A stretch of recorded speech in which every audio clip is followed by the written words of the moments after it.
Hello anime lovers, നമ്മൾ ഇന്നത്തെ വീഡിയോയിലൂടെ കാണാൻ പോകുന്നത് വൺ പീസ് ഈസ്റ്റ് ബ്ലൂ സാഗയിലെ മൂന്നാമത്തെ ആർക്കായിട്ടുള്ള സിറപ്പ് വില്ലേജ് ആർക്കാണ്. വൺ പീസിൽ 9ാമത്തെ എപ്പിസോഡ് മുതൽ 18ാമത്തെ എപ്പിസോഡ് വരെയാണ് ഈ ആർക്ക് കണക്കാക്കിയിട്ടുള്ളത്. അങ്ങനെ വരുമ്പോൾ മുഴുവൻ 10 എപ്പിസോഡാണ് ഈ ആർക്കിലുള്ളത്.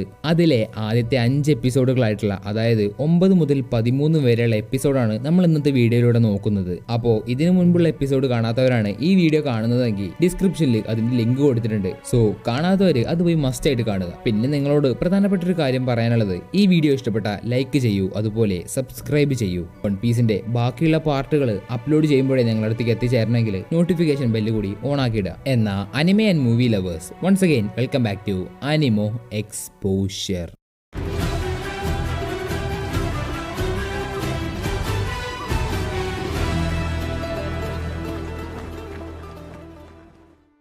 എപ്പിസോഡിന്റെ തുടക്കത്തിൽ നല്ല ശാന്തിയും സമാധാനവും നിറഞ്ഞ ഒരു ഗ്രാമത്തെയാണ് കാണിക്കുന്നത്. ഈ ഒരു ഗ്രാമത്തിന്റെ പേരാണ് സിറപ്പ് വില്ലേജ്. അവിടേക്ക് ഇപ്പൊ പെട്ടെന്ന് ഒരു മൂക്ക് നീണ്ട പയ്യൻ പൈററ്റ്സ് വരുന്നേ എന്നും പറഞ്ഞ് ആ നാട്ടിലൂടെ ഓടുന്നുണ്ട്. അവിടെ സീൻ ബ്ലാക്ക് ഔട്ട് ചെയ്താ പിന്നെ കാണിക്കുന്നത് കടലിലൂടെ സാവധാനം പോകുന്ന നമ്മുടെ ലൂഫി ആൻഡ് ടീംസിനെയാണ്. ഇവിടെ കപ്പലിന്റെ മുൻവശത്ത് ലൂഫി ഇരുന്ന് കപ്പലിൽ ആകെ ഉണ്ടായിരുന്ന കുറച്ച് ആപ്പിളൊക്കെ തിന്നും അടുത്ത് ഇനിയിപ്പോ മീറ്റ് എവിടെയാന്ന് കിട്ടുക എന്നൊക്കെ പറഞ്ഞിരിക്കുമ്പോൾ സോറോയുടെ ചിന്ത വെറും മദ്യം മാത്രമാണ്. സോറോയ്ക്ക് എവിടെ പോയാലും വേണ്ടില്ല, കുറച്ച് മദ്യം വേണം. പക്ഷെ നാമിയുടെ പേടി ഇതല്ല. അവൾ അവരോട് പറയുന്നുണ്ട്, നമ്മൾ ഇങ്ങനെ പോയിട്ട് കാര്യമില്ല, അതുപോലെ ഗ്രാൻഡ് ലൈൻ വളരെ ഡേഞ്ചറസ് ആണ്, അവിടേക്ക് എത്തിപ്പെടണമെങ്കിൽ തന്നെ നമ്മൾ ഒരുപാട് കഷ്ടപ്പെടേണ്ടിയിരിക്കുന്നു. അതുമാത്രമല്ല, നമ്മളാകെ കുറച്ചു പേരുള്ളൂ, നമുക്ക് വേണ്ടത്ര എക്യുപ്മെന്റ്സും ഇല്ല. ഇതൊക്കെയാണ് നാമിയുടെ വേവലാതി. അങ്ങനെ നാമി അവളുടെ മാപ്പ് എടുത്ത് നോക്കുമ്പോൾ അടുത്തൊരു ഐലൻഡ് ഉണ്ടെന്ന് പറയുന്നു. ശരിയെന്നാ അവിടെ നമുക്ക് പോയിട്ട് കുറെ മീറ്റ് തിന്നാം എന്ന് ലൂഫിയും. ഇപ്പോ ആ ഐലൻഡിൽ നമ്മൾ നേരത്തെ കണ്ട ആ മൂക്ക് നീണ്ട പയ്യൻ പൈററ്റ്സ് വരുന്നേ എന്നും പറഞ്ഞ് ആ നാട്ടിലൂടെ മുഴുവൻ ഓടുന്നുണ്ട്. ഇതെന്താ സംഭവം എന്ന് പറഞ്ഞാല് ഇവൻ ഈ നാട്ടിലെ വലിയ പ്രശ്നക്കാരനാണ്. അതുകൊണ്ട് ഇടയ്ക്കിടെ നാട്ടിലൂടെ ഇങ്ങനെ പൈററ്റ്സ് വന്നേ എന്നൊക്കെ പറഞ്ഞ് അവിടുത്തെ ആൾക്കാരെ പേടിപ്പിക്കുന്നതാണ് ഇവന്റെ ഒരു ഹോബി. ഇവൻ ഒറ്റയ്ക്കൊന്നുമല്ല, ഇവന്റെ കൂടെ 3 പേരുണ്ട്, ചെറിയ കുട്ടികള്. അവരിവനെ വിശേഷിപ്പിക്കുന്നത് ക്യാപ്റ്റൻ ഊസോപ്പ് എന്ന് പറഞ്ഞിട്ടാണ്. അതുപോലെ ഇവരുടെ ഈ ഒരു ഗ്യാങ്ങിന്റെ പേരാണ് ഊസോപ്പ് പൈററ്റ്സ്. ഇപ്പോ അതിലുള്ള ഒരു പയ്യൻ ലൂഫിയുടെ ഒക്കെ കപ്പൽ കണ്ട് അവര് പൈററ്റ്സ് ആണെന്ന് പേടിച്ച് ഊസോപ്പിനോട് ഈ കാര്യമെന്ന് പറയുന്നുണ്ട്. അതറിഞ്ഞ ഊസോപ്പ് വെറുതെ ഇരിക്കുവോ? അവരുടെ കൂടെ ഫൈറ്റ് ചെയ്യാനൊന്നും പ്ലാൻ ഇല്ല, പക്ഷെ അവരിന്ന് ജസ്റ്റ് പേടിപ്പിച്ചു വിടണം. അതിനുവേണ്ടി കുറെ കാര്യങ്ങളും ചെയ്യുന്നുണ്ട്. അവർ ഇറങ്ങുന്ന സ്ഥലത്തായിട്ട് കുറച്ച് ഫ്ലാഗ് ഒക്കെ കുത്തിയേക്കും. ഇപ്പൊ ലൂഫിയും സോറോയും നാമിയും വന്ന് ഇറങ്ങുമ്പോൾ ഇതൊക്കെ കണ്ട് ലൂഫി അവിടെ കുറെ പേരുണ്ടെന്നൊക്കെ വിചാരിച്ച് പേടിക്കുന്നുണ്ട്. പക്ഷെ ഊസോപ്പ് കള്ളം പറയാണെന്ന് നാമിക്ക് മനസ്സിലാവും. അവളത് ഊസോപ്പിനോട് ചോദിക്കുന്നുണ്ട്. അങ്ങനെ ആ കള്ളം പൊളിഞ്ഞതുകൊണ്ട് ഊസോപ്പിന്റെ കൂടെ ഉണ്ടായിരുന്ന 3 പേരും പേടിച്ചോടി. പക്ഷെ അപ്പോഴും ഊസോപ്പ് വിട്ടുകൊടുക്കാൻ തയ്യാറായില്ല. അവന്റെ സ്ലിംഗ് ഷോട്ട് എടുത്തു, എന്നിട്ട് ലൂഫിക്ക് നേരെ ഉന്നം വെക്കുന്നു. അത് കണ്ട് ലൂഫിയുടെ ഭാവം പെട്ടെന്ന് മാറി. നീ ആ കയ്യിൽ വെച്ച സാധനം കുട്ടികൾക്ക് കളിക്കാനുള്ളതല്ല, അതുപോലെ നീ അത് ഷൂട്ട് ചെയ്താ വരാൻ പോകുന്ന ഭവിഷ്യത്ത് എന്താന്ന് നിനക്കറിയോ? അപ്പോ ഊസോപ്പ് ലൂഫിയുടെ മട്ടും ഭാവമൊക്കെ കണ്ട് പേടിച്ച് അവന്റെ കയ്യിലുള്ള ആ സ്ലിംഗ് ഷോട്ടിന്റെ ബോൾ അത് നിലത്തേക്ക് ഇട്ടു. പെട്ടെന്ന് ലൂഫിയും സോറോയും പൊട്ടിച്ചിരിക്കുന്നുണ്ട്. ഞാനത് കട്ടെടുത്തതാണ്, ഞാൻ ആ പറഞ്ഞ വാക്ക് റെഡ് ഹെയർ ഷാങ്ക്സ് പറഞ്ഞതാണ് എന്ന് ലൂഫി പറയുമ്പോ തിരിച്ചു ഊസോപ്പ്, എന്ത്, നിങ്ങൾക്ക് റെഡ് ഹെയർ ഷാങ്ക്സിനെ അറിയോ? നിങ്ങൾ തമ്മിൽ എങ്ങനെയാ പരിചയം? നിങ്ങൾ അവരെ ഇതിനു മുന്നേ കണ്ടിട്ടുണ്ടോ എന്നൊക്കെ ഊസോപ്പ് ലൂഫിയോട് വളരെ ആകാംക്ഷയോട് ചോദിക്കുമ്പോ ലൂഫി പറയും, അതെ എനിക്കറിയാം, അതുപോലെ നീ അവരുടെ കൂടെയുള്ള യാസോപ്പിന്റെ മകനല്ലേ? ഇത് കേൾക്കുമ്പോഴാണ് ഊസോപ്പിന് ശരിക്കും ആശ്വാസം വരിക. ഊസോപ്പ് അങ്ങനെ ലൂഫിയെ കൊണ്ടുപോയി അവർക്ക് ആവശ്യത്തിനുള്ള ഭക്ഷണമൊക്കെ വാങ്ങിക്കൊടുക്കുന്നുണ്ട്. എന്നിട്ട് ഊസോപ്പ് ലൂഫിയോട് അവന്റെ അച്ഛനെ പറ്റിയുള്ള കൂടുതൽ കാര്യങ്ങൾ ചോദിക്കുമ്പോൾ ലൂഫി പറയും, നിന്റെ അച്ഛൻ റെഡ് ഹെയർ ഷാങ്ക്സിന്റെ ക്രൂവിലുള്ള ഒരു ഷാർപ്പ് ഷൂട്ടറാണ്. അതുപോലെ നിന്റെ അച്ഛനെ ഞാൻ ചെറുപ്പത്തിൽ കാണുമ്പോൾ അദ്ദേഹം നിന്നെ പറ്റിയുള്ള കുറെ കാര്യങ്ങൾ എനിക്ക് പറഞ്ഞു തരും. ഇതൊക്കെ കേൾക്കുമ്പോൾ ഊസോപ്പിന് അവന്റെ അച്ഛനോട് ഒരുപാട് അഭിമാനം തോന്നും. അതുപോലെ അവന്റെ അച്ഛനെ പോലെ ആവണമെന്നാണ് ആഗ്രഹം. അപ്പൊ നാമി ഊസോപ്പിനോട്, ഞങ്ങൾക്കിപ്പോ ഒരു കപ്പൽ ആവശ്യമുണ്ട്, അതുകൊണ്ട് കപ്പൽ വിൽക്കുന്ന ഏതെങ്കിലും ഒരു സ്ഥലം ഇവിടെ ഉണ്ടോ? അതിന് ഊസോപ്പ്, ഹേയ് ഇതൊരു ചെറിയ വില്ലേജ് ആണ്, അതുകൊണ്ട് ഇവിടെ അങ്ങനത്തെ സംഭവങ്ങളൊന്നും കിട്ടില്ല എന്നൊക്കെ പറഞ്ഞ് അവരുടെ വിഷയത്തിൽ നിന്ന് തന്നെ മാറിക്കളയും. പക്ഷെ സോറോ ചോദിക്കും, അവിടെ ദൂരത്ത് കാണുന്ന ആ വലിയ വീട്ടില് ഞങ്ങൾക്ക് വേണ്ട സാധനങ്ങൾ എന്തെങ്കിലും കിട്ടുമോ? അത് കേൾക്കുന്ന ഊസോപ്പ് ആണെങ്കിൽ അവന് പെട്ടെന്നൊരു അത്യാവശ്യമുണ്ട്, അതുകൊണ്ട് ഞാൻ പോയിട്ട് പെട്ടെന്ന് തന്നെ തിരിച്ചു വരാന്ന് പറഞ്ഞ് അവന്റെ സാധനങ്ങളൊക്കെ എടുത്ത് അവിടുന്ന് ഓടി പോകുന്നു. ഇപ്പൊ ആ ദൂരത്തുള്ള വീട് കാണിക്കുമ്പോൾ അവിടെ കുറെ ബോഡി ഗാർഡ്സ് ഉണ്ട്. അതുപോലെ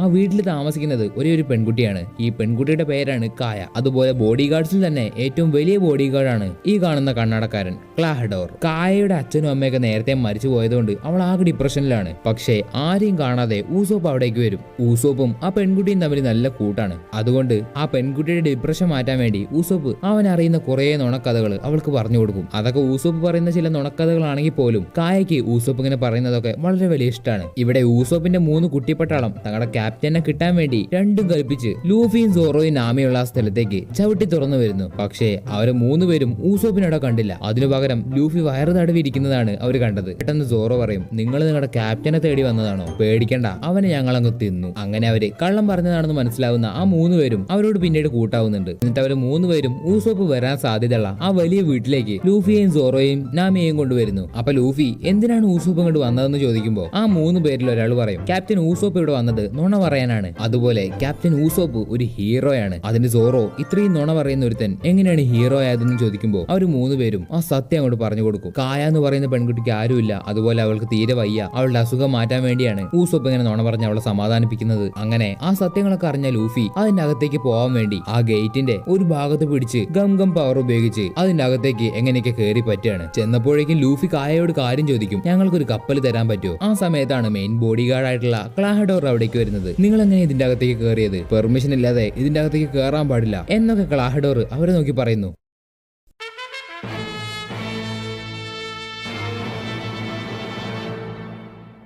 പെട്ടെന്ന് ക്ലാഹഡോർ പൈററ്റ്സിനെ പറ്റിയും അതുപോലെ ഊസോപ്പിന്റെ അച്ഛനെ പറ്റിയും കുറെ തെറ്റായിട്ടുള്ള കാര്യങ്ങൾ പറയും. 1, 2 പറഞ്ഞു തുടങ്ങിയ ക്ലാഹഡോർ അവസാനം ഊസോപ്പിന്റെ അച്ഛൻ വെറും ഒരു വൃത്തികെട്ടവനാണ്, അതുപോലെ ഒരു പൈററ്റ് എന്നതിലുപരി അയാൾക്ക് യാതൊരു ഗുണങ്ങളും ഇല്ല. ഇതൊന്നും കേട്ട് ഊസോപ്പ് വെറുതെ ഇരുന്നില്ല. ഇറങ്ങി വന്ന് ക്ലാഹഡോറിന്റെ മുഖത്തിന് തന്നെ ഒരു കുത്തു കൊടുത്തു. അടികിട്ടി നിലത്തേക്ക് വീഴുന്ന ക്ലാഹഡോർ കണ്ടില്ലേ, ഇവന്റെ അച്ഛനെ പോലെ തന്നെയാണ് ഇവനും ഒരു ക്രിമിനലാണ്. അങ്ങനെ ഊസോപ്പ് കൂടുതലൊന്നും കേട്ട് നിൽക്കാതെ അവിടെ നിന്ന് ഇറങ്ങി പോകുന്നു. ഇപ്പൊ കായ ഇതൊക്കെ കണ്ട് വിഷമിച്ചിരിക്കുമ്പോൾ അവളുടെ അടുത്തേക്ക് ക്ലാഹഡോർ വന്ന് പഴയ കാര്യങ്ങളൊക്കെ പറയുന്നു. 3 വർഷം മുന്നേ യാതൊരു മാർഗവും ഇല്ലാതെ ഒരു യാചകനെ പോലെ ക്ലാഹഡോർ ഇവരുടെ വീടിന്റെ അടുത്തേക്ക് എത്തിയപ്പോ കായയുടെ അച്ഛനാണ് ഒരു ജോലിക്കാരൻ എന്നതിലുപരി അവരുടെ ഫാമിലിയിലെ ഒരു അംഗമായിട്ട് ക്ലാഹഡോറിനെ മാറ്റിയത്. ഇതുകൊണ്ടാണ് ക്ലാഹഡോർ ഇത്രമാത്രം കായയെ സംരക്ഷിച്ചു വരുന്നത്. ഇപ്പൊ നാമി, സോറോ അതുപോലെ ഊസോപ്പിന്റെ കൂടെയുള്ള 3 കുട്ടികളിൽ 2 കുട്ടികൾ അവിടെ ഇങ്ങനെ ഇരിക്കുമ്പോ ആ 3ാമത്തെ കുട്ടി പേടിച്ച് നിലവിളിച്ച് അവരുടെ അടുത്തേക്ക് ഓടി വരുന്നു. ആ പയ്യനോട് അവര് കാര്യം എന്താണെന്ന് തിരക്കുമ്പോ അവരുടെ അടുത്തേക്ക് മൂൺ വാക്ക് ചെയ്തൊരുത്തം വരുന്നു. ഈ വരുന്നവന്റെ പേരാണ് ജാങ്കോ. കണ്ട ഒരു പൊട്ടനെ പോലെ തോന്നുമെങ്കിലും ഇവന് ആൾക്കാരെ ഹിപ്നോട്ടൈസ് ചെയ്യാൻ കഴിയും. ഇപ്പോ ഈ ജാങ്കോ ആ 3 കുട്ടികളെ ഹിപ്നോട്ടൈസ് ചെയ്യാൻ നോക്കും. സംഭവം ഇവനൊരു ഹിപ്നോട്ടിസ്റ്റ് ആണ്.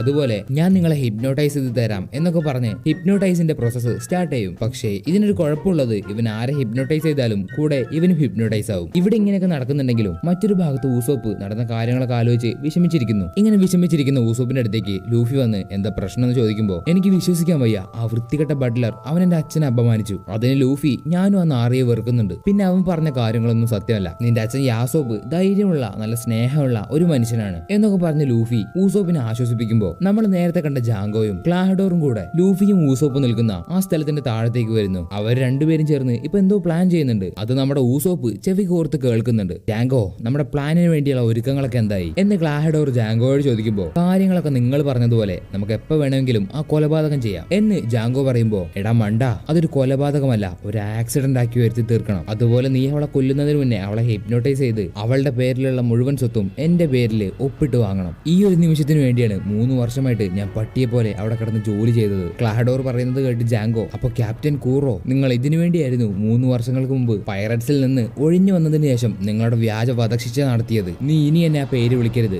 3 വർഷങ്ങൾക്ക് മുമ്പ് ഞാൻ ആ പേര് കളഞ്ഞതാണ്. ഇതൊക്കെ ഞാൻ ചെയ്തത് എനിക്ക് എന്റെ സമാധാനത്തിന് വേണ്ടിയാണ്. അതുകൊണ്ട് എനിക്ക് കുറച്ച് സമാധാനം വേണം. അതിന് ജാങ്കോ, എന്ത് സമാധാനത്തിന് വേണ്ടിയോ? അതുകൊണ്ടാണോ നീ ആ ഫാമിലിയെ മൊത്തം കൊല്ലാൻ നിൽക്കുന്നത്? അത് കേട്ട് ക്ലാഹഡോർ പറയും, എല്ലാവരും ഒന്നും ഞാനല്ല കൊന്നത്, അവളുടെ അച്ഛൻ മാത്രം സാധാരണയായിട്ടാണ് മരിച്ചത്. അതിന് എനിക്കൊരു പങ്കുമില്ല. അപ്പോ ജാങ്കോ പറയും, എന്തെങ്കിലുമൊക്കെ ആയിക്കോട്ടെ, നിങ്ങൾ എനിക്ക് എപ്പോഴാണോ സിഗ്നൽ തരുന്നത് അപ്പോ നമ്മുടെ പൈററ്റ് ക്രൂ ഇവിടെ വന്നിറങ്ങും. ഇതൊക്കെ കേട്ടുകൊണ്ട് ഊസോപ്പ് മുകളിൽ നിന്ന് പേടിച്ച് വിറയ്ക്കുമ്പോൾ കാര്യം എന്താണെന്ന് ലൂഫി ഊസോപ്പിനോട് ചോദിക്കും. അങ്ങനെ ഊസോപ്പ് അവൻ ക്യാപ്റ്റൻ കൂറോയാണ്, അതുപോലെ ക്ലാഹഡോർ അല്ല. അവന്റെ പദ്ധതി കായയെ കൊന്ന് അവളുടെ സ്വത്ത് മുഴുവൻ തട്ടിയെടുക്കാനാണ്. ഇതൊക്കെ മനസ്സിലാക്കി ലൂഫി എഴുന്നേൽക്കും. എടാ വൃത്തികെട്ടവന്മാരെ, മര്യാദയ്ക്ക് ആ പെൺകുട്ടിയെ വെറുതെ വിടുന്നതാണ് നിങ്ങൾക്ക് നല്ലത്. ലൂഫി ഇങ്ങനെ പറയുന്നത് കേട്ട് മുകളിലേക്ക് ക്ലാഹഡോർ നോക്കുമ്പോൾ ദേ ഊസോപ്പ് നിൽക്കുന്നു. അങ്ങനെ ക്ലാഹഡോറിന് മനസ്സിലായി എല്ലാ കാര്യവും ഊസോപ്പ് കേട്ടുന്ന്. പെട്ടെന്ന് ക്ലാഹഡോർ ജാങ്കോയ്ക്ക് ഉത്തരവ് കൊടുക്കും അവരെ അങ്ങ് ഹിപ്നോട്ടൈസ് ചെയ്ത് കളയാൻ. അതനുസരിച്ച് ജാങ്കോ അവന്റെ ഹിപ്നോട്ടൈസ് ചെയ്യുന്ന ആ സ്പെഷ്യൽ റിംഗ് പുറത്തേക്ക് എടുക്കുന്നു. ജാങ്കോ എന്നിട്ട് ലൂഫിയെയും ഊസോപ്പിനെയും ഹിപ്നോട്ടൈസ് ചെയ്യാൻ സ്റ്റാർട്ട് ചെയ്യുന്നു. ഊസോപ്പ് ആ സമയം പുറകിലേക്ക് മാറിപ്പോകുന്നതുകൊണ്ട് ഊസോപ്പ് മാത്രം ഹിപ്നോട്ടൈസ് ആവില്ല. ലൂഫി ഹിപ്നോട്ടൈസ് ആയി ഉറങ്ങി തൂങ്ങി താഴത്തേക്ക് വീഴുന്നു. എന്നിട്ട് ക്ലാഹഡോർ ഹിപ്നോട്ടൈസ് ആയ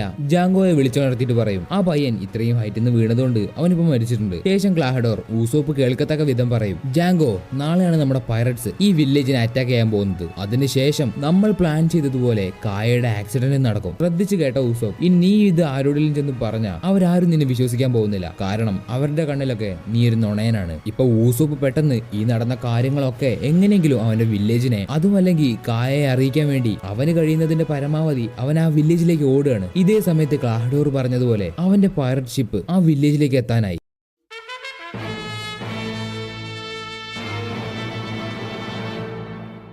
ഇപ്പൊ വില്ലേജിലേക്ക് എത്തുന്ന ഊസോപ്പ് അവിടുത്തെ നാട്ടുകാർ കേൾക്കെ വിളിച്ചു പറയും, പൈററ്റ്സ് വരുന്നുണ്ട്, എത്രയും പെട്ടെന്ന് എല്ലാവരും തയ്യാറാവും, പൈററ്റ്സ് പൈററ്റ്സ്. പക്ഷെ അവിടുത്തെ ആൾക്കാർ മുഴുവൻ എന്നത്തതുപോലെ അവൻ നുണ പറയുകയാണെന്ന് കരുതി അവനെ അടിക്കാനായിട്ട് എല്ലാവരും തയ്യാറായി വരുന്നു. ഇതേ സമയത്ത് കായയുടെ അടുത്തേക്ക് അവിടുത്തെ ജോലിക്കാരനായിട്ടുള്ള മേരി വന്ന് അവൾക്കൊരു കസ്റ്റം മെയ്ഡ് കണ്ടർ കൊടുക്കുന്നു. അത് ക്ലാഹഡോറിന് വേണ്ടിയുള്ള ഒരു പ്രസന്റ് ആണ്. കാരണം നാളെയാണ് ക്ലാഹഡോർ വന്നിട്ട് അവിടേക്ക് 3 വർഷം ആവുന്നത്. അതിന്റെ ഒരു സന്തോഷത്തിന് വേണ്ടിയാണത്. ഇപ്പോ ലൂഫിയെ കാണാതാവുന്ന നാമിയും സോറോയും അവനെ തേടി ആ സ്ഥലത്തേക്ക് പോകുന്നു. അവിടെ ചെല്ലുമ്പോ അവർ കണ്ടത് തലയടിച്ച് വീണ ലൂഫിയെയാണ്. അവരെല്ലാരും കരുതിയത് അവൻ ആദ്യം മരിച്ചു എന്നാണ്. പക്ഷെ സോറോയ്ക്ക് മനസ്സിലായി ലൂഫി മരിച്ചിട്ടില്ല എന്ന്. ലൂഫിയെ പെട്ടെന്ന് സോറോ എഴുന്നേൽപ്പിക്കുന്നു. ഇവിടെ നമ്മുടെ ഊസോപ്പ് ഗ്രാമത്തിലുള്ളവരോട് പറഞ്ഞിട്ട് കാര്യമില്ല, ഇനി കായയോട് കാര്യം പറയാം എന്ന് വിചാരിച്ച് അവളുടെ അടുത്തേക്ക് എത്തി മുഴുവൻ കാര്യങ്ങളും അവൻ അവിടെ കേട്ടത് തുറന്നു പറയും. ക്ലാഹഡോർ ഒരു കള്ളനാണ്, അവനാണ് നിന്റെ അച്ഛനെയും അമ്മയെയും എല്ലാവരെയും കൊന്നത്, അതുപോലെ നിന്നെ അവൻ കൊല്ലാൻ നോക്കുകയാണ്, ഇതൊക്കെ നിന്റെ സ്വത്തിന് വേണ്ടിയാണ് അവൻ ചെയ്യുന്നത്, അതുപോലെ അവനൊരു പൈററ്റാണ്. പക്ഷേ കായ ഊസോപ്പിന്റെ അടുത്ത് നിന്ന് അങ്ങനെ ഒരു കാര്യം പ്രതീക്ഷിച്ചില്ല. ഊസോപ്പ് ഇപ്പോഴും ഒരു നുണ പറയുകയാണെന്നാണ്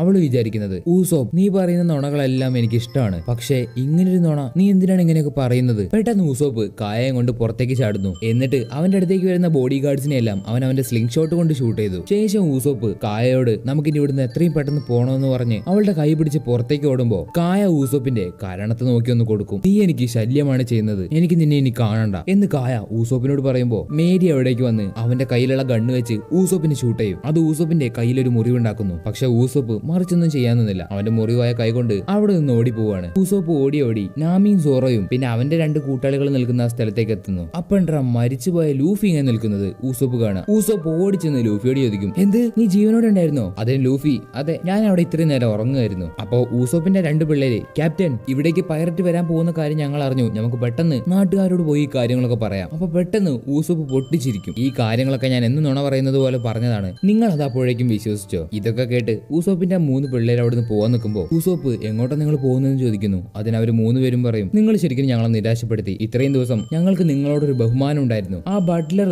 ഒരു വൃത്തികെട്ടവനാണ്, പക്ഷേ നിങ്ങൾ ഇത്രയും കാലം പറഞ്ഞു നടന്ന നോണ ഒരാളെ സന്തോഷിപ്പിക്കുന്നുണ്ടായിരുന്നു. പക്ഷേ ഇപ്പോഴത്തെ ഈ നോണ അത് ശരിക്കും ഒരാളെ വേദനിപ്പിച്ചു എന്ന് പറഞ്ഞ് അവർ 3 പേരും അവരുടെ വീട്ടിലേക്ക് പോകുന്നു. ഇപ്പൊ ഊസോപ്പിന് മുഴുവൻ ഒരു തകർന്ന അവസ്ഥയാണ്. അവൻ എന്താ ഇനി ചെയ്യേണ്ടതെന്ന് അറിയില്ല. അങ്ങനെ രാത്രിയായി. അവന് പറ്റിയ മുറിവൊക്കെ വെച്ച് കെട്ടിയതിനു ശേഷം എനിക്കിനി എന്താ ചെയ്യേണ്ടതെന്ന് അറിയില്ല. പൈററ്റ്സ് ആണെങ്കിൽ വരുന്നുണ്ട്, അതുപോലെ ഞാൻ പറയുന്നത് എല്ലാവരും എന്നത്തെയും പോലെ നുണയാണെന്നാണ് വിചാരിക്കുന്നത്. ഇതൊക്കെ എന്റെ തെറ്റാണ്. ഒരു നുണയനായതിന് എനിക്ക് കിട്ടിയ ശിക്ഷ. പക്ഷേ ഇതെന്റെ വില്ലേജാണ്, എന്റെ വീടും, അതുകൊണ്ട് ഈ സ്ഥലം പ്രൊട്ടക്ട് ചെയ്യേണ്ടത് എന്റെ കടമയാണ് എന്ന് പറഞ്ഞ് ഊസോപ്പ് കരയുമ്പോ കേട്ട് നിൽക്കുന്ന സോറോയും ലൂഫിയും പറയും, നീ എന്നാ നാളെ അവരുടെ കൂടെ ഫൈറ്റ് ചെയ്യാൻ പോവുകയാണെങ്കിൽ ഞങ്ങളുണ്ട് നിന്റെ കൂടെ. ഇതൊക്കെ കേട്ട് ഊസോപ്പ് വീണ്ടും പൊട്ടിക്കരയുന്നു.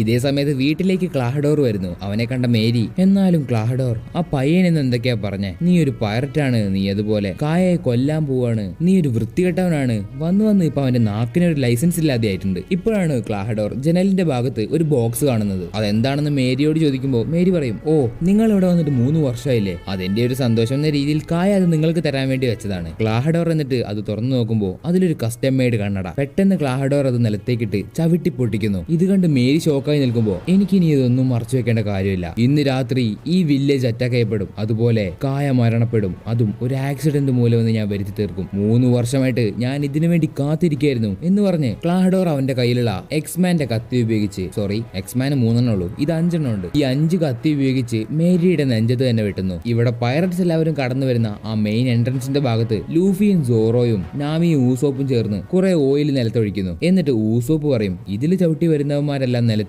വീഴും, എന്നിട്ട് എഴുന്നേറ്റ് നിൽക്കുന്നവന്മാരെ ഞാൻ എന്റെ സ്ലിംഗ് ഷോട്ട് വെച്ച് ഷൂട്ട് ചെയ്തിടും. അങ്ങനെ നേരം പരപരാന്ന് വെളുത്തു തുടങ്ങും. ക്ലാഹഡോർ പറഞ്ഞതനുസരിച്ച് ഇന്നാണ് പൈററ്റ്സ് ആ ഗ്രാമത്തെ അറ്റാക്ക് ചെയ്യാൻ പോകുന്നത്. അങ്ങനെ ആ പൈററ്റ്സിന്റെ ഷിപ്പ് അവിടേക്ക് എത്തിക്കഴിഞ്ഞു. നങ്കൂരം ഇട്ട് തുടങ്ങുമ്പോൾ ജാങ്കോ എല്ലാവർക്കും നിർദ്ദേശം കൊടുക്കും, എല്ലാവരും സമയം കളയാതെ പെട്ടെന്ന് ചാടിയിറങ്ങ്, നമ്മൾ ആദ്യം ആ വില്ലേജ് നശിപ്പിക്കും, അതിനുശേഷം ആ കൊട്ടാരത്തിലേക്ക് പോയി ആ പെണ്ണിനെ കൊല്ലും. ഇവിടെ ഇത്രയും നേരമായിട്ടും പൈററ്റ്സ് വരാത്തത് കൊണ്ട് നാമിക്ക് എന്തോ സംശയം തോന്നി. അവൾക്ക് ദൂരത്ത് നിന്ന് എന്തോ ശബ്ദം കേൾക്കുന്നുണ്ട്. ഒന്നുകൂടി ശ്രദ്ധിച്ചു കേൾക്കുമ്പോൾ അത് കുറെ മനുഷ്യർ ചേർന്ന് ആർത്തു വിളിച്ചു വരുന്നതാണ്. അപ്പോഴാണ് ഊസോപ്പിന് ഒരു കാര്യം ഓർമ്മ വരുന്നത്. ഈ ഗ്രാമത്തിലേക്ക് വരാനായിട്ട് ഒരൊറ്റ വഴിയല്ല ഉള്ളത്, 2 വഴികളുണ്ട്. അങ്ങനെ കൂടുതൽ സമയം കളയാതെ ലൂഫിയും ഊസോപ്പും പൈററ്റ്സ് ഇറങ്ങി ആ ഭാഗത്തേക്ക് ഓടുന്നു. ഇവിടെ നാമി പെട്ടെന്ന് ഷോക്കാവും. അതിന് കാരണം ഇവരുടെ കപ്പൽ നിർത്തിയിട്ടുള്ളത് ആ ഭാഗത്താണ്. ആ കപ്പലിലാണ് നാമിയുടെ ട്രഷർ ഉള്ളത്. അങ്ങനെ ട്രഷർ എടുക്കാൻ വേണ്ടി ഓടുമ്പോ നാമി ആ ഓയിൽ സ്ലിപ്പായി സോറോയെ പിടിച്ച് അതിലേക്ക് ഇടും. എന്നിട്ട് പെട്ടെന്ന് പോകണമെന്ന് പറഞ്ഞ് സോറോയുടെ മുതുകത്തി ചവിട്ടി അവൾ ഓടിപ്പോകുന്നു. അങ്ങനെ ഊസോപ്പ് അവിടേക്ക് ആദ്യം എത്തി. അവൻ എല്ലാ പൈററ്റ്സിനെയും നോക്കി പറഞ്ഞു, ഞാനൊരു യോദ്ധാവാണ്, ക്യാപ്റ്റൻ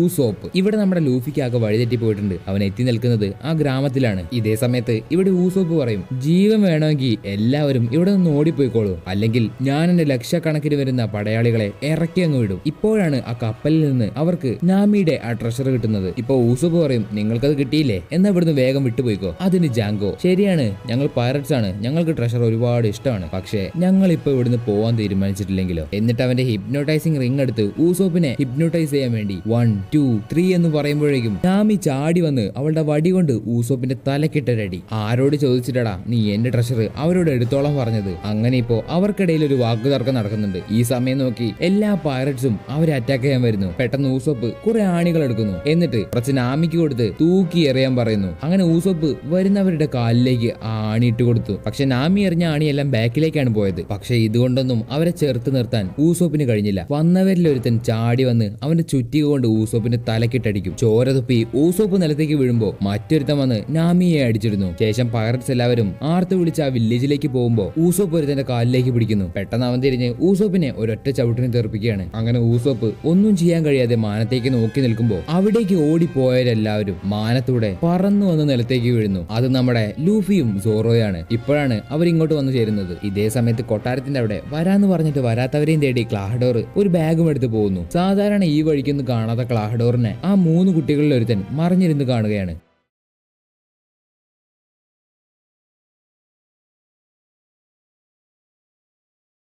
ഇവിടെയാണെങ്കിൽ ജാങ്കോ ഇനി ഒട്ടും കളയാൻ സമയം ബാക്കിയില്ല എന്ന് പറഞ്ഞ് അവന്റെ ഹിപ്നോട്ടൈസിംഗ് റിംഗ് എടുത്തു. എന്നിട്ട് ലൂഫിയുടെയും സോറോയുടെയും അടികെട്ടി കിടക്കുന്ന ആ പൈററ്റ്സിനെ നോക്കി, ഇവിടെ വന്നിരിക്കുന്ന ശത്രുക്കൾ നിങ്ങളെക്കാൾ ശക്തരാണ്, അതുകൊണ്ട് കാരിരുമ്പിന്റെ കരുത്ത് നിങ്ങൾക്ക് കിട്ടട്ടെ. ഇതൊക്കെ ലൂഫിയും മറ്റുള്ളവരൊക്കെ നോക്കി നിൽക്കുന്നുണ്ട്. ലൂഫിയാണ് അതിലൊന്നുകൂടി ശ്രദ്ധിച്ചു നോക്കുന്നത്. പെട്ടെന്ന് ജാങ്കോ 1 2 3 എന്ന് പറഞ്ഞു തീർന്നതും അവന്റെ ആൾക്കാർ ആദ്യത്തെക്കാൾ ശക്തി നേടി നിൽക്കുകയാണ്. അവരെല്ലാവരും എന്നിട്ട് ലൂഫിയെയും സോറോയെയും അറ്റാക്ക് ചെയ്യാൻ ഓടി ചെല്ലുന്നു. അവരെ എതിർത്ത് നിൽക്കാനായിട്ട് സോറോ ഇപ്പൊ തയ്യാറാണ്. അതുപോലെ സോറോ ലൂഫിയെ ലൂഫി ഒന്നും മിണ്ടുന്നില്ല. ലൂഫി പെട്ടെന്ന് അല്ലറി വിളിച്ച് അവർക്ക് നേരെ ഓടുന്നു. സംഭവം എന്തെന്ന് മനസ്സിലായില്ലേ? ലൂഫിയും ഹിപ്നോട്ടൈസ് ആയിട്ടുണ്ട്. ശേഷം ഓടി വരുന്ന എല്ലാത്തിനെയും ലൂഫി ഗം ഗം ഗാറ്റ്ലിംഗ് ഉപയോഗിച്ച് അടിച്ച് തെറിപ്പിക്കുകയാണ്. അതിനുശേഷം ലൂഫി നേരെ ജാങ്കോയ്ക്ക് നേരെ ഓടും. ജാങ്കോ പേടിച്ചു നിൽക്കുമ്പോൾ ലൂഫി ജാങ്കോയെ മറികടന്ന് അവരുടെ കപ്പലുള്ള സ്ഥലത്തേക്ക് പോകുന്നു. എന്നിട്ട് അവരുടെ കപ്പലിന്റെ മുൻവശം പിടിച്ച് പറിച്ചെടുക്കുകയാണ്. ഇപ്പൊ ലൂഫി ഒരുമാതിരി ഭ്രാന്ത് പിടിച്ച പോലെയാണ്. അവനിപ്പോ സാധനം പറിച്ചെടുത്തത് അവരെയൊക്കെ അടിക്കാൻ വേണ്ടിയാണ്. അങ്ങനെ അവരുടെ അടുത്തേക്ക് എത്തുമ്പോൾ ജാങ്കോ പെട്ടെന്ന് അവന്റെ റിംഗ് എടുത്ത് ലൂഫിയെ ഹിപ്നോട്ടൈസ് ചെയ്ത് ഉറക്കിക്കളയുന്നു. അങ്ങനെ ലൂഫി വീഴുമ്പോൾ അവൻ പറിച്ചെടുത്ത ഭാഗം അത് അവന്റെ ദേഹത്തേക്ക് തന്നെ വീഴുന്നു. ഇവിടെ ക്ലാഹഡോറിനെ കണ്ട കാര്യം ആ പയ്യൻ മറ്റുള്ള പയ്യന്മാരോടും പറയുന്നു. അങ്ങനെ അവർക്ക് എല്ലാവർക്കും ഉറപ്പായി ഇന്നലെ ഊസോപ്പ് പറഞ്ഞ കാര്യങ്ങളെല്ലാം ശരിയാണെന്ന്. ശേഷം അവർ 3 പേരും കായയുടെ വീട്ടിലേക്ക് ഓടും. ഇപ്പൊ ഉറക്കമുണർന്നു വരുന്ന കായ കാണുന്നത് ക്ലാഹഡോറിനെ വെട്ടേറ്റ് കിടക്കുന്ന മേരിയെയാണ്. അങ്ങനെ അവിടെ നടന്ന സത്യങ്ങളെല്ലാം മേരി കായയോട് പറയുന്നു. മേരിക്ക് മനസ്സിലായി ഊസോപ്പാണ് നല്ലത്. ഇത്രയും കാലം പൈററ്റ് ആയിരുന്ന ക്ലാഹഡോർ തങ്ങളെ ചതിക്കായിരുന്നു എന്ന് അറിയുന്ന കായ മനസ്സ് തകർന്ന് അവനെ കാണാൻ വേണ്ടി പോകുന്നു. പുറത്തേക്ക് ഇറങ്ങി പോകുന്ന കായയെ ആ 3 പയ്യന്മാര് കാണുമ്പോൾ അവൾക്ക് പ്രത്യേകിച്ച് എന്തോ സംഭവിച്ചിട്ടുണ്ടെന്ന് മനസ്സിലായി. ഇവിടെ ഇപ്പോ എഴുന്നേറ്റ് വരുന്ന ഊസോപ്പ് ലൂഫിയെ പറ്റി വേവലാതിപ്പെടുകയാണ്. അതിന് സോറോ പറയും, നീ അവനെ പറ്റി ചിന്തിക്കേണ്ട, നീ ആദ്യം നിന്റെ മുറിവിനെ പറ്റി ആലോചിക്കുക. ഇങ്ങനെ ഇരിക്കുമ്പോൾ പെട്ടെന്ന് പ്രതീക്ഷിക്കാതെ ആ കപ്പലിന്റെ ഉള്ളിൽ നിന്ന് 2 പേര് പുറത്തേക്ക് വരുന്നു. കാണാൻ അത്ര വെടിപ്പില്ലെങ്കിലും 2 പേരും പൂച്ചയെ പോലെയാണ് ഇരിക്കുന്നത്. ഇതിൽ ഇവന്റെ പേരാണ് ശ്യാം, മറ്റവന്റെ പേര് ബുച്ചി. പുറത്തേക്ക് വന്ന അവർ 2 പേരോടും ജാങ്കോ പറയും, നിങ്ങൾ ആ വാള് പിടിച്ച് നിൽക്കുന്നവനെ കണ്ടില്ലേ, അവനാണ് നമ്മുടെ എതിരാളി, പെട്ടെന്ന് അവനെ പോയി കൊല്ല്. പക്ഷേ സോറോയെ കാണുന്ന അവർ 2 പേർക്കും അവൻ നമ്മളെക്കാളും ഒരുപാട് സ്ട്രോങ് ആണെന്ന് പറഞ്ഞ് പേടിച്ചു നിൽക്കുകയാണ്. ബുച്ചി, നീ അവന്റെ കണ്ണ് കണ്ടില്ലേ, അവൻ നമ്മളെക്കാളും ഒരുപാട് സ്ട്രോങ് ആണ്. അതിന്റെ ബുച്ചി, അതെ അതെ, അവൻ നമ്മളെക്കാൾ ശക്തിയുണ്ട്. ഇപ്പൊ ജാങ്കോ ഒരു ആക്രമണത്തിന് വേണ്ടി അവരെ നിർബന്ധിക്കുന്നത് കൊണ്ട് സോറോയ്ക്ക് നേരെ ശ്യാം കരഞ്ഞുകൊണ്ട് ഓടി വരുന്നു. ഇത് കണ്ടിട്ടാണെങ്കിൽ സോറോയ്ക്ക് അവൻ അറ്റാക്ക് ചെയ്യാൻ തോന്നുന്നില്ല. കാരണം കരഞ്ഞുകൊണ്ട് വരുന്ന ഒരുത്തനെയും സോറോ അറ്റാക്ക് ചെയ്യില്ല. അപ്പോ സോറോയ്ക്ക് അടുത്തെത്തിയ ശ്യാമിന്റെ മട്ടും ഭാവവും പെട്ടെന്ന് മാറി. അവൻ പെട്ടെന്ന് തന്നെ അവന്റെ കൈ കൊണ്ട് സോറോയെ അറ്റാക്ക് ചെയ്യുന്നു. പ്രതീക്ഷിക്കാതെ കിട്ടിയ അടി ആയതുകൊണ്ട് സോറോ അവനെ തടയുക മാത്രം ചെയ്തുള്ളൂ. പക്ഷെ ആ സമയം കൊണ്ട് ശ്യാം സോറോയുടെ 2 വാളുകളും കൈക്കലാക്കി. പക്ഷെ സോറോ പിന്നെ അതിനു വേണ്ടി കാത്തു നിന്നില്ല. ഓടി വന്ന് ശ്യാമിന്റെ വയറിനെ തന്നെ വെട്ടി. ശേഷം സോറോ അവന്റെ വാളെടുക്കാനായി അതിന്റെ അടുത്തേക്ക് പോകുമ്പോ വെട്ടി കിട്ടിയ ശ്യാം ഓടി വന്ന് സോറോയുടെ പുറത്ത് കയറി അവന്റെ 2 കൈയും പിടിച്ചു വെച്ചു. അങ്ങനെ സോറോ നിലത്തേക്ക് വീഴുകയാണ്. ഇപ്പൊ പുറത്ത് നിൽക്കുന്ന ബുച്ചി ചാടി വന്ന് സോറോയുടെ തലയിലേക്ക് ചവിട്ടാൻ നിൽക്കുമ്പോ സോറോ പെട്ടെന്ന് മാറിക്കളയും. ഇപ്പൊ ശ്യാമും ബുച്ചിയും ഒരുമിച്ച് സോറോയ്ക്ക് നേരെ ചാടി വന്ന് അവരുടെ കൈ കൊണ്ട് സോറോയെ നിർത്താതെ മാന്തിക്കൊണ്ടിരിക്കും. സോറോ ഇപ്പോ അവന്റെ ഒറ്റ വാളുകൊണ്ടാണ് ഇതൊക്കെ തടഞ്ഞു നിർത്തുന്നത്. ഇതൊക്കെ മാറി നിന്ന് നാമി കാണുന്നുണ്ട്. ഇപ്പൊ ഊസോപ്പ് പെട്ടെന്ന് അവന്റെ സ്ലിംഗ് ഷോട്ട് എടുത്ത് ബുച്ചിയെ ഷൂട്ട് ചെയ്യും. പക്ഷെ അത് നേരെ വന്ന് കൊള്ളുന്നത് സോറോയുടെ മുതുകത്തിട്ടാണ്. പെട്ടെന്ന് ബുച്ചിയും സ്യാമും സോറോയുടെ നെഞ്ചത്ത് മാന്തി മുറിവാക്കും. ഇത് കണ്ട് നാമി ഊസോപ്പിനെ ചീത്ത പറയുന്നുണ്ടെങ്കിലും ഊസോപ്പ് പറയും ഞാനത് കറക്റ്റ് ആയിട്ട് തന്നെയാണ് ഷൂട്ട് ചെയ്തത്, അത് അവന്റെ ദേഹത്ത് കൊള്ളാൻ കാരണം അവൻ തന്നെയാണ്, അവനത് അറിഞ്ഞുകൊണ്ടാണ് ചെയ്തത്. അങ്ങനെ എഴുന്നേൽക്കുന്ന സോറോയെ അവർ വീണ്ടും അറ്റാക്ക് ചെയ്യുന്നു. അത് കണ്ട് നാമി സോറോയ്ക്ക് നഷ്ടപ്പെട്ട അവന്റെ വാൾ എടുത്തു കൊടുക്കാൻ വേണ്ടി പോവാണ്. നാമി അങ്ങനെ ഓടിച്ചെന്ന് വാൾ എടുക്കാനായിട്ട് കുനിയുമ്പോ ജാങ്കോ അത് കണ്ട് അവൻ ഇത്രയും ദിവസം ഹിപ്നോട്ടൈസ് ചെയ്യാൻ വേണ്ടി ഉപയോഗിച്ചുകൊണ്ടിരുന്ന അവന്റെ റിങ് കൊണ്ട് നാമിയെ വെട്ടി താഴത്തേക്ക് ഇടുന്നു. ഓ ജാങ്കോ അവന്റെ തലപൊക്കി നോക്കുമ്പോ ദേ മുകളിലായി നിൽക്കുന്നു ക്യാപ്റ്റൻ കൂറോ, അതായത് ക്ലാഹഡോർ. നേരം വെളുത്ത് ഇത്രയും നേരമായി നീയൊക്കെ ഇവിടെ എന്തെടുക്കുമായിരുന്നടാ എന്ന് ക്ലാഹഡോർ അവരോട് ചോദിക്കുമ്പോ അവന്റെ ആൾക്കാർ മുഴുവൻ ഭയന്ന് വിറയ്ക്കുകയാണ്.